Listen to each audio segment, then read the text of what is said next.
Aujourd'hui, l'ensemble de mon patrimoine est constitué à 99% d'actions.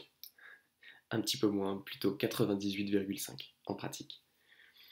Alors dit comme ça paraît extrêmement risqué et ça l'est. Ce qu'il faut bien comprendre, c'est que vous aurez des règles standards sur vous dire combien vous avez besoin d'investir en bourse, combien il faut garder en fonds en euros, combien il faut garder en obligations. Ce qu'il faut bien comprendre, c'est que tout dépend de votre profil.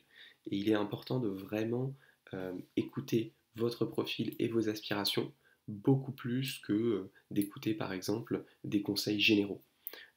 Dans mon cas, je vis seul, je n'ai pas du tout de projet qui vont me demander un patrimoine important dans les 5, 10, 15, 20 prochaines années.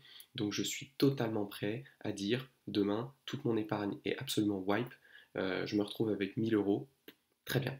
Ça ne me pose pas de problème parce que je n'ai pas de crédit, je n'ai pas d'engagement, j'ai un CDI qui me assure une certaine stabilité et j'ai une aversion au risque quasiment négative, ce qu'on appelle en littérature scientifique les risk lovers, c'est-à-dire les personnes qui euh, sont capables même de prendre des risques qui ne sont pas rentables.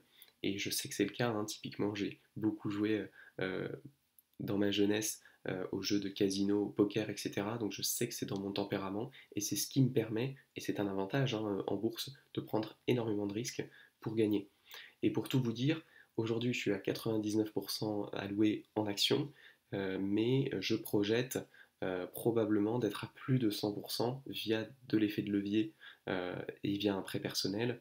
Je pourrais passer aux alentours de 110, 120% en actions via un prêt. Pour l'instant, je n'ai pas encore pris la décision. C'est quelque chose que je suis en train de mûrir, mais c'est quelque chose bien évidemment que je pourrais être amené à faire. Concrètement, ce que ça veut dire, c'est que j'ai près de 71, 72 000 euros qui sont aujourd'hui sur mon PEA en actions, donc en ETF, mais uniquement en actions. Et j'ai mon épargne de sécurité sur mon compte courant que j'évalue autour de entre 1000 et 1500 euros. Concrètement, j'ai des dépenses qui sont inférieures à 500 euros, donc ça me permet quand même d'avoir mon fonds de sécurité de 3 mois de dépenses.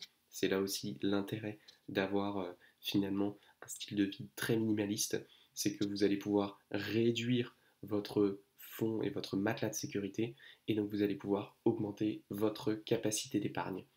Donc mon message, il n'est pas du tout que vous investissiez 99% en actions, mais il est que vous vous posiez la question de quelle est mon aversion au risque, quel est mon rapport au risque, et que vous puissiez vraiment vous adapter. Peut-être que vous, c'est 10% que vous avez besoin de mettre en action, mais peut-être que contrairement à ce qu'on peut vous conseiller dans les livres, eh bien vous êtes capable d'investir 80-90% en action, et dans ce cas-là, ce sera un choix qui sera bien évidemment rentable sur le long terme.